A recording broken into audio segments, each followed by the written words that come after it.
উস্তনে হান্নানা নবী ছিল, সাহাবীরাও সেই আওয়াজ শুনলো, ঠিক কি না? হ্যাঁ, উস্তনে হান্নানা নবীর প্রেমে দিওয়ানা হয়ে গেল, ঠিক কি না? আমরাও নবীর প্রেমে দিওয়ানা হতে চাই কি চাই না? হান্নানা কাজ দিয়া নবীকে মোহব্বত করছে, ঠিক কি না? এতদিন নবীজি এই উস্তনে হান্নানা ডালাম দিয়া নবীজি খুতবা পড়তেন, শুকনো গাছ। নবীজি যখন এই ফারাক হয়ে গেলেন, উস্তনে হান্নানা গাছ থেকে যখন নবীজি ফারাক হয়ে গেলেন, তখন উস্তনে হান্নানার মধ্যে প্রাণ ফিরে আসলো, তার হায়াত, তার জীবন চলে আসলো। ইয়া রাসূলুল্লাহ, আপনি আমাকে বাদ দিয়া আপনি মিম্বারে বসবেন? আপনি আমাকে ছেড়ে আপনি মিম্বারে বসে খুতবা দিবেন?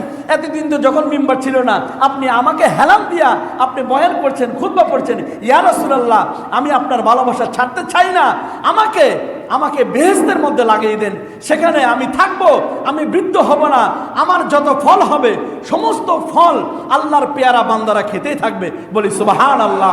যতদিন খাবে ততদিন আপনি রসুলকে দেখে দেখে আমি দিদার লাভ করব। বলি সুবহানাল্লাহ। উস্তনে হান্নানা একটা খেজুর গাছের নাম, যাকে ধরে খুতবা দিতেন রসুল আকরাম, যাকে ধরে খুতবা দিতেন গাছ নবীর বিরহে কাঁদিতে রহে, হতবাক হইলেন যত সাহাবায়ে কেরাম, হতবাক হইলেন যত সাহাবায়ে কেরাম। নবী মুহাম্মদুর রাসূলুল্লাহ সাল্লাল্লাহু আলাইহি ওয়াসাল্লাম মসজিদে নববীতে আল্লাহর নবী মুহাম্মদুর রাসূলুল্লাহ সাল্লাল্লাহু আলাইহি ওয়াসাল্লাম শুকনা গাছের হেলান দিয়া, শুকনা খেজুর গাছে হেলান দিয়া নবীজি খুতবা পড়তেন এবং নসিহত করতেন। আল্লাহর নবী দীর্ঘক্ষণ দাঁড়িয়ে থাকতেন। সাহাবায়ে কেরাম নিকট আল্লাহর নবী মুহাম্মদুর রাসূলুল্লাহ সাল্লাল্লাহু আলাইহি ওয়াসাল্লাম দিনের পর দিন দাঁড়িয়ে থাকা, আল্লাহর নবীর কষ্ট সাহাবায়ে কেরাম সহ্য করতে পারল না। জৈনক সাহাবীর পুত্র কাঠ মিস্ত্রি আল্লাহর নবী মুহাম্মদুর রাসূলুল্লাহ সাল্লাল্লাহু আলাইহি ওয়াসাল্লামের নিকট গেলেন। ইয়া রাসূলুল্লাহ, ইয়া হাবিবাল্লাহ, আমি কি আপনার জন্য একটা মিম্বার তৈরি করতে পারবো? আল্লাহর নবী মুহাম্মদুর রাসূলুল্লাহ সাল্লাল্লাহু আলাইহি সাল্লামকে বললেন যে আপনি যদি ওই মিম্বারে বসে খুতবা দেন, আরাম সহকারে দেন, তাহলে আপনার কষ্ট হবে না। আল্লাহর নবী অনুমতি দিলেন, যাও মিম্বার তৈরি করো। আল্লাহর নবী মুহাম্মদুর রাসূলুল্লাহ সাল্লাল্লাহু আলাইহি ওয়াসাল্লামের যখন মিম্বার তৈরি করলেন, মিম্বার তৈরি করার পর আল্লাহর নবী মিম্বারে বসে বসে খুতবা দিলেন। খুতবা দেওয়ার পর কিছুক্ষণ পর ওই শুকনা গাছের থেকে কান্নার আওয়াজ ভেসে আসলো। বলি সুবহানাল্লাহ। শুকনা গাছ বিরাট করে কান্না শুরু করতে লাগলেন। উপস্থিত সাহাবায়ে কেরাম সেই কান্নার আওয়াজ শুনতে লাগলেন।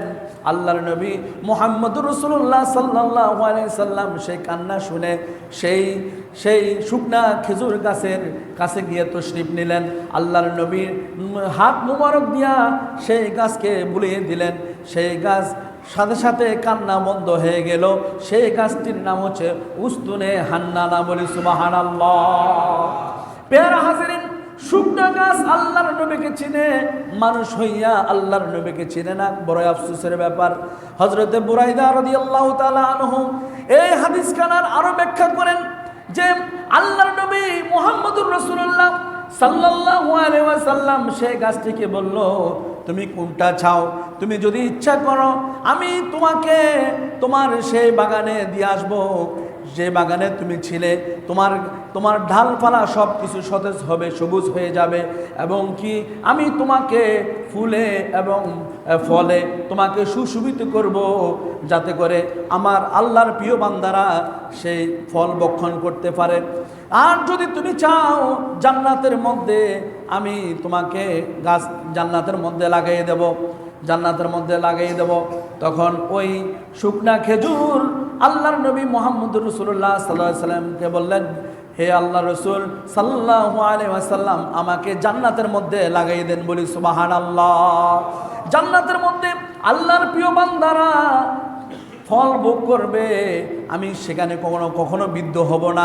হযরত ইমাম হাসান রাদিয়াল্লাহু তাআলা আনহু এই হাদিস পড়তেছেন আর কান্না করতেছেন, এই হাদিস পড়তেছেন আর কান্না করতেছেন। দুনিয়ার মানুষ আল্লাহর নবীকে চিনল না, আল্লাহর নবীকে জানল না, অথচ একটি শুকনা খেজুর গাছ এতদিন পর্যন্ত আল্লাহর নবী হেলান দিয়ে খুতবা দিতেন। গাছ শুকনা ছিল, কোনো কথা বলে নাই। শুকনা গাছ থেকে যখন মিম্বারে চলে আসলো, সেই শুকনা গাছের মধ্যে সেই শুকনা গাছটি জিন্দা হয়ে আল্লাহর নবীর জন্য কাকুতি মিনতি করলো, আল্লাহর নবীকে চিনল, আল্লাহর নবীর জন্য কান্না করলো। অথচ আমরা মানুষ হইয়া আল্লাহর নবীকে চিনলাম না, ঠিক কিনা? আল্লাহর নবীকে আমরা চিনি না, অথচ এই শুকনা গাছ আল্লাহর নবীকে চিনে ফেলছে। বলি সুবহানাল্লাহ। সেই উস্তুনে হান্নানা শিক্ষা দিয়েছেন যে আল্লাহর নবীর মহব্বত কতটুকু, ঠিক কিনা? রহমতে আলম নবী নূরে মুজাসসাম, রহমতে আলম নবী নূরে মুজাসসাম, সাহাবীরা আতর বানায় ওই নবীজির গাম, সাহাবীরা আতর বানায়। জোরে জোরে। রহমতে আলম নবী নূরে মুজাসসাম, রহমতে আলম নবী নূরে মুজাসসাম, সাহাবীরা আতর বানায়। সিনো জানো মানো কেমন আমার নবী জি, যাহার পাগল যাহার পাগল চন্দ্র সূর্য তারকারা জি বাবা, আরো শুনবানি সুন্দর কাহিনী। জান্নাতের রুমে রুমে লেখা নবীর নাম, জান্নাতের রুমে রুমে লেখা নবীর নাম।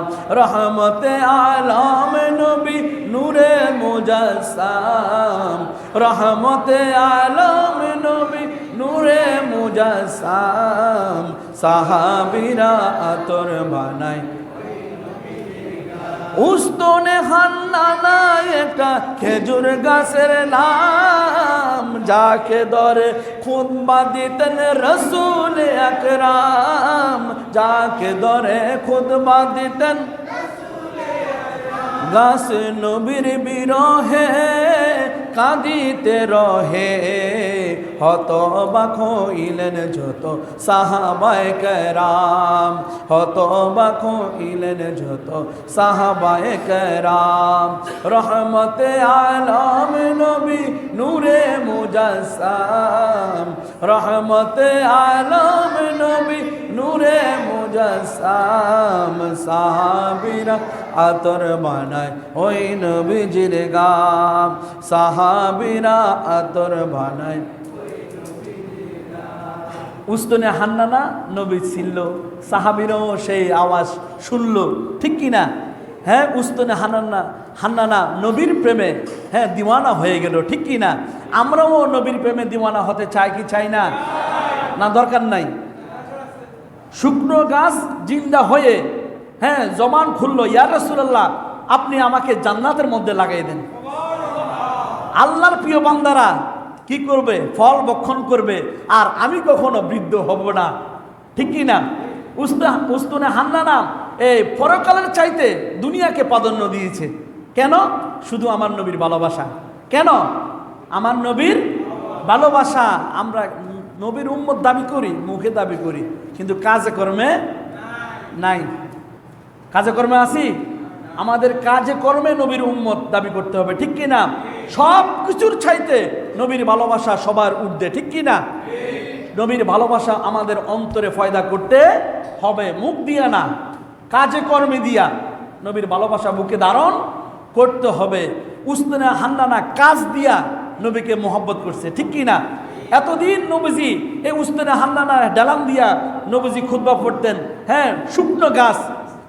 নবীজি যখন এই ফারাক হয়ে গেলেন, উস্তনে হান্নানা গাছ থেকে যখন নবীজি ফারাক হয়ে গেলেন, তখন উস্তনে হান্নানার মধ্যে প্রাণ ফিরে আসলো, তার হায়াত, তার জীবন চলে আসলো।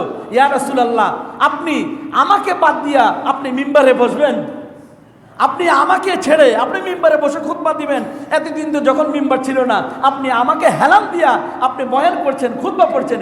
ইয়া রাসূলুল্লাহ, আমি আপনার ভালোবাসা ছাড়তে চাই না, আমাকে আমাকে বেহেশতের মধ্যে লাগিয়ে দেন, সেখানে আমি থাকব, আমি বৃদ্ধ হব না, আমার যত ফল হবে সমস্ত ফল আল্লাহর পেয়ারা বান্দারা খেতেই থাকবে। বলি সুবহানাল্লাহ।